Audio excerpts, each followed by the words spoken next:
Basically what we've been talking about so far has been the signal path and how to access the individual effects. We're not even getting to program changes yet. It's a whole nother ball of shit. So to recap here a little bit, you can select the channels of the amps on the board. You can select any combinations of the effects that you want to use. The only time any sound comes out of the affected cabinets, meaning the VHT amplifier, is when you've selected either dry sound or any of the effects on the amp. Now on this board we've also included all of the switchable functions of the Bogner amp. In other words, it's got called standby here too. You can mute the amplifier, like for tuning or changing guitars or something like that, right from the board.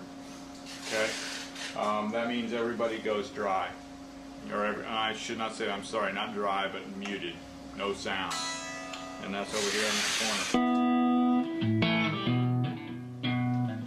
corner. Okay, so you can select any effect, you can select any combination of effects, and for example, 2290, you can choose to run the delay time up.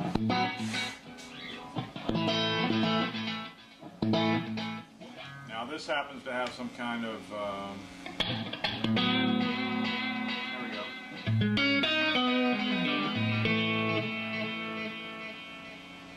Okay, that's a lot of feedback, so we can turn the feedback down.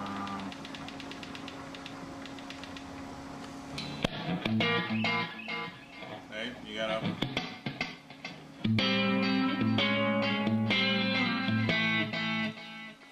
Okay. It's really going to be up to you to go through and dial in all this kind of stuff, you know, different sounds and stuff that you want, and then you can access it from the board. Again, this is another control here on this mixer. This, remember, mix 2 is your overall volume of your affected cabinet. Off the VHT. VHT, yes. Now, consider if you had like dry sound. This is actually, I would suggest that you generally leave that probably at 5 at unity gain, mix 1. It's actually your dry level when it is engaged. See? In other words, I only have dry sound coming through here right now, right? And we're not hearing anything out of the outside cabinets, even though the dry switch is engaged, because this knob is turned down. So, a safe bet. Remember, too, with this knob being the VHT is also dependent upon where the level controls are set on the VHT. So if the level controls on the VHT are set, say, straight up and down, something like that, then you have a range of adjustment from one knob. Where should that knob be most of the time? Typically straight up and down. That's unity gain.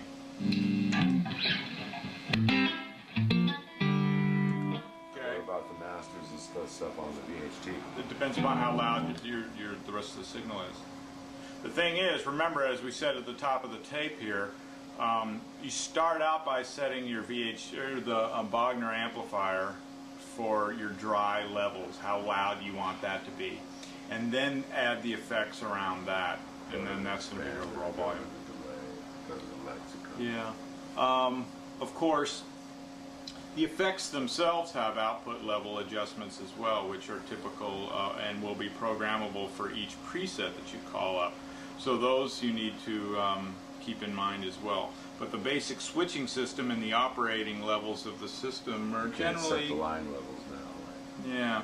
What you do once you set your levels of the amplifier itself, then you use the line out level on the back of the amp to adjust so that you don't kill the effects. Because if you've got these things turned up here, the master's turned up, then it's going to mean the line out's going to be hotter, so you're going to want to turn that down so that you don't peg the effects. And the best place to look to see how hot the effects are getting hit are right here at the TC 1210, because its level controls are always active. It's just about a line going out. What? You didn't tell me about another line going out? Another plug going out somewhere? What? A plug going out? You put something that plugs into the back of the box? Yeah, the line out that's on the back. I showed you that before. You got an input to the amp and you got the line out. Plugged in now. Yeah, it's a purple cable. That's how you drive the effects. If that's not plugged in, you're not going to get signal into the rack.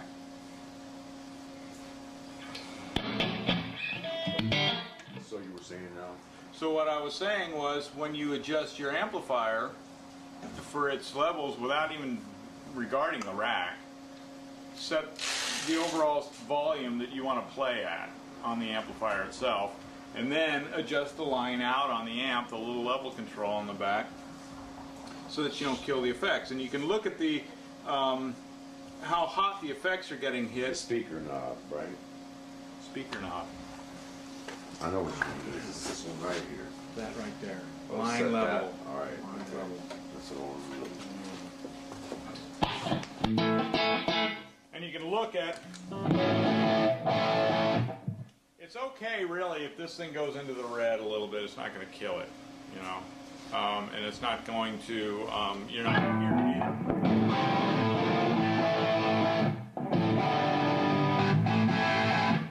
See, that's what happens when I turn dry on and I just kicked in 2 more cabinets. And here,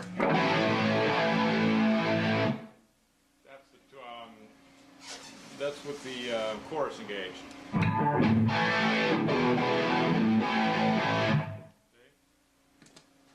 So, like I said, the balance of dry to effect is, you'll have to work that out in terms of how many cabinets you're using, and also how hot the effects are feeding that amplifier as well.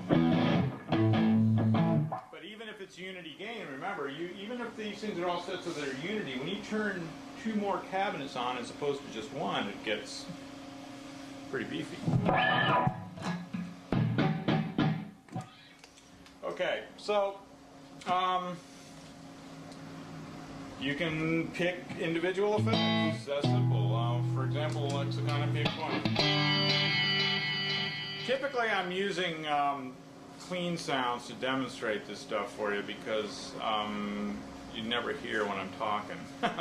You know, I'm not playing while I'm talking anyway, but still, it's a little easier to.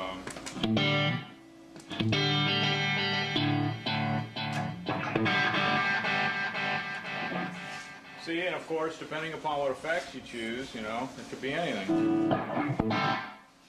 Depending upon what it is, well, that flows, so.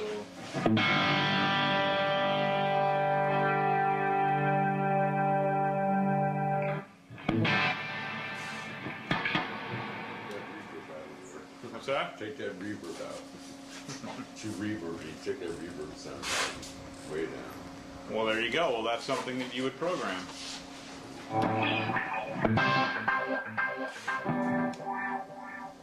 So there's just, you know, like I said, man, you've got a big, powerful box here, man, and you've got to decide what you want these things to sound like.